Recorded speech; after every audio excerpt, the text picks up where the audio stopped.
విదేశాల్లో ఏ రకంగా ఉంటుంది ప్రాక్టీస్ అనేది? అంటే అక్కడ కాస్టు వర్సెస్ క్వాలిటీ, అదే రకంగా మనం వెంటనే డాక్టర్‌ని సంప్రదించి వెంటనే చికిత్స తీసుకునే అవకాశం ఉంటుందా? సో, డిఫరెన్స్ ఏంటి విదేశాలకి మనకి?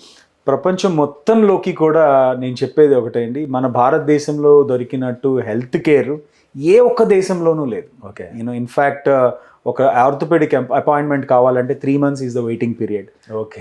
సో 3 months దాకా ఆర్థోపెడిక్ అపాయింట్మెంట్ దొరకదు. అండ్ ఒక అపాయింట్మెంట్ కాస్ట్ వచ్చేసి మీకు 15,000 నుంచి 20,000 అపాయింట్మెంట్ కాస్ట్ ఉంటుంది. ఆ తర్వాత ఒక ఎంఆర్ఐ చేయించాలంటే 50,000 నుంచి 60,000 రూపాయలు ఒక ఎంఆర్ఐ.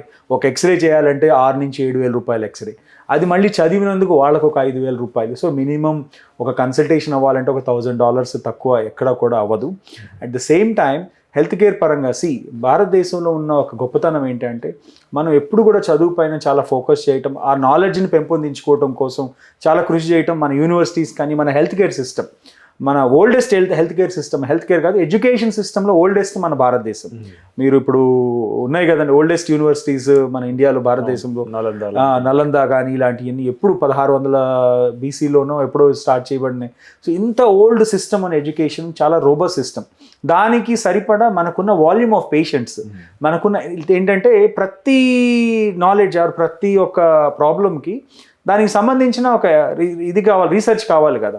ఆ రీసెర్చ్ చేయడానికి ఎవరు కావాలి? ప్రజలు కావాలి కదా, అంటే పీపుల్ కావాలి కదా. ఇంత ప్రాబ్లమ్స్, ఇంతమంది జనాభా ఏ దేశంలో ఉన్నారు? సో ప్రతిదానికి ఒక నిష్ణాతమైన నాలెడ్జ్ పెంపొందించడానికి మన దేశ జనాభా ఒకటి. అట్ ద సేమ్ టైం ఇక్కడున్న నాలెడ్జ్, ఇక్కడున్న standards, at the same time మనం ఏ అడ్వాన్సెస్ వచ్చినా, ఇప్పుడు అమెరికాలో ఏదన్నా ఈరోజు వచ్చిందంటే నెక్స్ట్ డే మన భారతదేశంలో అది అవైలబిలిటీ చేయటం, మనకున్న వరల్డ్ కేర్. మోస్ట్ ఇంపార్టెంట్ ఏంటంటే డాక్టర్స్ ఇక్కడ చాలా టైంతో చాలా నాలెడ్జ్తో, ఇక్కడున్న నాలెడ్జ్తో పాటు బయట దేశాల్లో అక్కడ సంపాదించుకున్న నాలెడ్జ్ని రెండు కాంబినేషన్ వల్ల ఏంటంటే ఈరోజు ఈవెన్ ఒక జనరల్ చిన్న హాస్పిటల్స్, గవర్నమెంట్ హాస్పిటల్స్లో కూడా డాక్టర్స్ అంత నాలెడ్జ్ ఉండడానికి రీజన్ అది. అబ్రాడ్ UK US కూడా డెఫినెట్లీ బాగుంటుందండి, నాట్ దట్ అది కాదు. ఇన్ఫ్యాక్ట్ డామినేషన్ అంతా కూడా ఇండియన్ డాక్టర్స్. USలో almost now 28% of doctors are Indians and then all are in top position. యూరోప్లో కూడా అంతే. నేను యూరోప్లో UKలో పనిచేసేటప్పుడు నా పేరు తెలియకపోయినా పేషెంట్స్ వచ్చినప్పుడు we want to see the brown doctor అంటారు. సో బ్రౌన్ డాక్టర్ అంటే వాళ్ళకి తెలుసు దట్ అక్కడ ఎవరు పేర్లతో గుర్తుపెట్టు. నాకు పేషెంట్ పేరు తెలియదు, పేషెంట్ డాక్టర్ పేరు తెలియదు. అది చాలా మెకానికల్గా వెళ్ళిపోతూ ఉంటుంది అనమాట అక్కడ.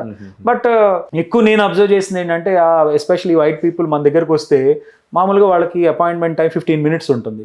15 minutes పోతుంది, ½ an hour అవుతుంది, 40 minutes. వాళ్ళు కూర్చొని ఏదో చెప్తూనే ఉంటారు. అండ్ ఇన్ ద ఎండ్ వాళ్ళు ఏం చెప్తారంటే, డాక్టర్ గారు మీరు ఇంత టైం ఇచ్చి స్పెండ్ చేస్తున్నారు, మేము జీవితంలో ఎవరు మా ఓన్ రిలేటివ్స్ కూడా ఇంతసేపు మాట్లాడలేదంటారు. సో బేసికలీ ఆ బాండ్ అనేది వాళ్ళకి తక్కువ ఉండటం వల్ల మనం ఎక్కువగా కొంచెం ఎమోషనల్గా ఉంటాం. సో కాబట్టి ఆ కైండ్ ఆఫ్ ఎపతి అనేది మనం ఎక్కువ చూపిస్తాం ప్రజల్లో. So that way it is definitely I feel, I'm proud to be in India and I'm proud to be in serving to our people. మీరు తీసుకునే అదే మందులు, అదే నాణ్యమైన మందులు, కానీ సగం ధరకే. అవును, మెడ్ ప్లస్ బ్రాండ్స్ పై 50 to 80% తగ్గింపు.